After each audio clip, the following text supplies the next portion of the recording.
Morning students, welcome to your science class. Today we are going to read few more topics of chapter 14, changes in our environment. In our last video we have read about greenhouse effect and about the major greenhouse gases, which include carbon dioxide, methane, water vapor and ozone. So today we are going to read about it. Okay. Carbon dioxide. The amount of carbon dioxide in the air has been increasing at an alarming rate. जो amount है carbon dioxide का air में वो increase होता जा रहा है and it is very dangerous. The major causes are deforestation, burning of wood and excessive use of fossil fuels. और major cause क्या है इनके? Deforestation, burning of wood और excessive use of जो fossil fuels को हम use कर रहे हैं. Carbon dioxide is one of the major contribution to global warming. Carbon dioxide major contribution है global warming के लिए. So increase in the amount of carbon dioxide may result in increased rates of global warming. So इसीलिए जो increase amount है carbon dioxide का, इसका result क्या है? Global warming. जो global warming increase होता जा रहा है उसका main reason है increase in amount of carbon dioxide. Okay. Next is methane. Methane is a natural gas and contributes to global warming. Methane भी एक natural gas है और ये भी contribute करता है global warming में. Methane is released from landfills. Methane landfill से release होता है wetlands and rice paddies से. Grazing animals such as cows, buffaloes, sheep and goats also release large amount of methane into the air while digesting food. जो grazing animals है like cow, buffalo, ship, गोट, ये भी large amount में methane को release करते हैं because जब वो अपना फूड को डाइजेस्ट करते हैं. Production, distribution and combustion of fossil fuels also result in the emission of methane gas. Fossil fuels की प्रोडक्शन, डिस्ट्रीब्यूशन और कंबशन के रीजन से क्या होता है? एमिशन ऑफ मीथेन गैस होता है. So it is also contributing to global warming. Then water vapor. Water vapor is known to be Earth's most abundant greenhouse gas. It is responsible for 35 to 75% of greenhouse effect. जो water vapor है ये Earth का most abundant greenhouse gas है और ये responsible है 35 to 75% of greenhouse effect का. Then ozone. Surface level ozone is another significant greenhouse gas. जो surface level ozone है वो भी एक another important greenhouse gas है.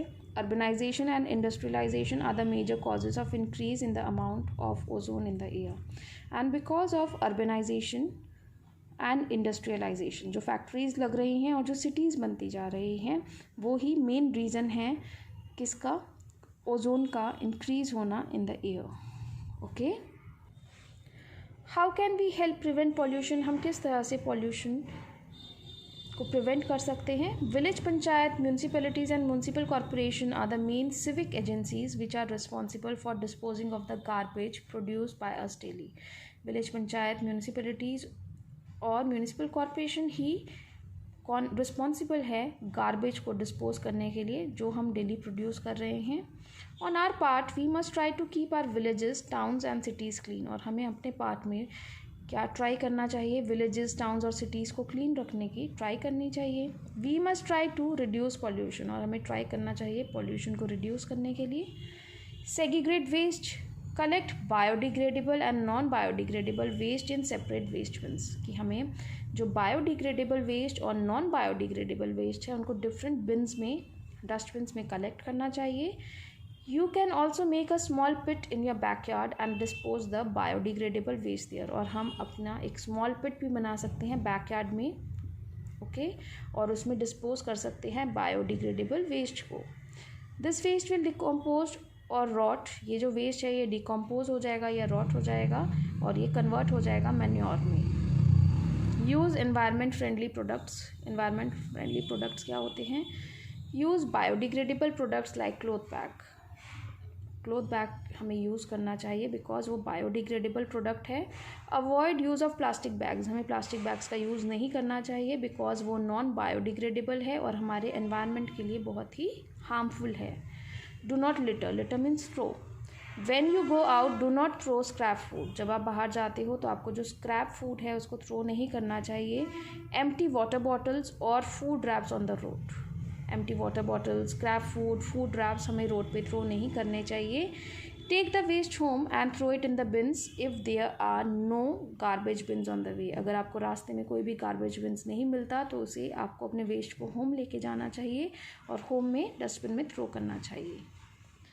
Save paper. Do not waste paper. A lot of trees have to be cut down to make paper. हमें paper की wastage नहीं करनी चाहिए और हमें ट्राई करना चाहिए कि हम पेपर को सेव करें बिकॉज पेपर बनने के लिए बहुत सारे ट्रीज़ को कट डाउन किया जाता है.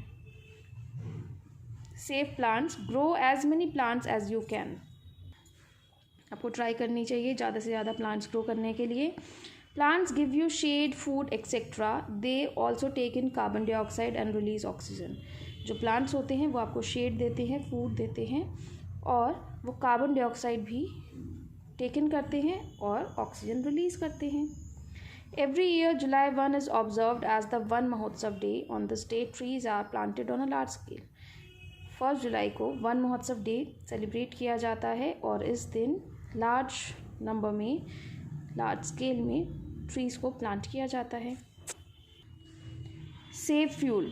Walk when you are travelling to short distance. आपको वॉक करना चाहिए जब आप शॉर्ट डिस्टेंस में ट्रैवल कर रहे हो. ट्राई एंड यूज़ बाइसाइकिल्स और public transport in which many people can travel together. आपको ट्राई करना चाहिए कि आप बाइसाइकिल्स या पब्लिक ट्रांसपोर्ट का यूज़ करो जिसमें बहुत सारे पीपल एक साथ ट्रैवल कर सके. This will help in reducing pollution. इससे पॉल्यूशन रिड्यूस हो जाएगा. Regular pollution check should be carried out for all vehicles. और रेगुलर पॉल्यूशन चेक होना चाहिए व्हीकल्स का. Save energy. Switch off electrical appliances.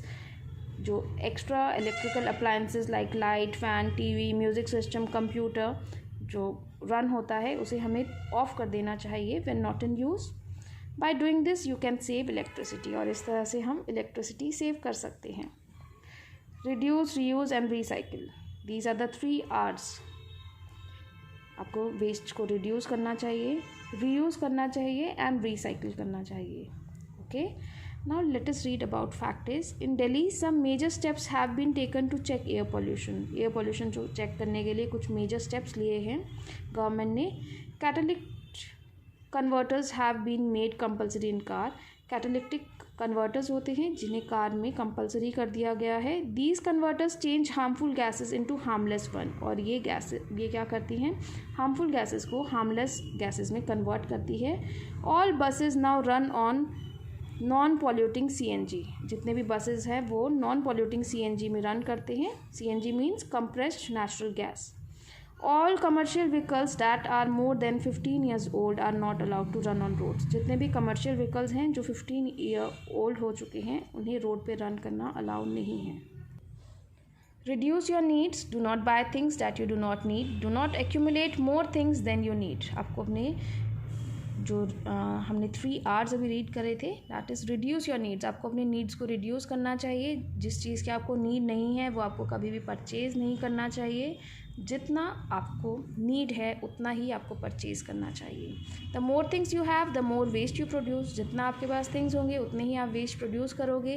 Bye things which can be use again and again over a long period of time. और आपको कोशिश करनी चाहिए कि आप ऐसे थिंग्स यूज़ करो जिसे आप again and again long period of time के लिए यूज़ कर सको.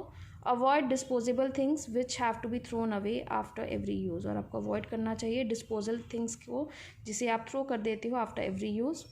Recycling means converting waste into reusable materials. Recycling का मीनिंग होता है वेस्ट को कन्वर्ट करना इंटू रीयूजेबल मटीरियल्स में. Old newspapers, empty glass bottles, plastics and tins can be recycled. इन सभी चीज़ों को रिसाइकिल किया जा सकता है and it can be turn into new products. Okay, talk to your friends and relatives about the importance of 3 R's. और आपको अपने फ्रेंड्स और रिलेटिव्स को 3 R's के इम्पोर्टेंस के बारे में भी बताना चाहिए. Okay students, so by this we have completed reading of chapter 14, changes in our environment. Read it and try to find out bookwork of this chapter. Okay students, thank you and goodbye.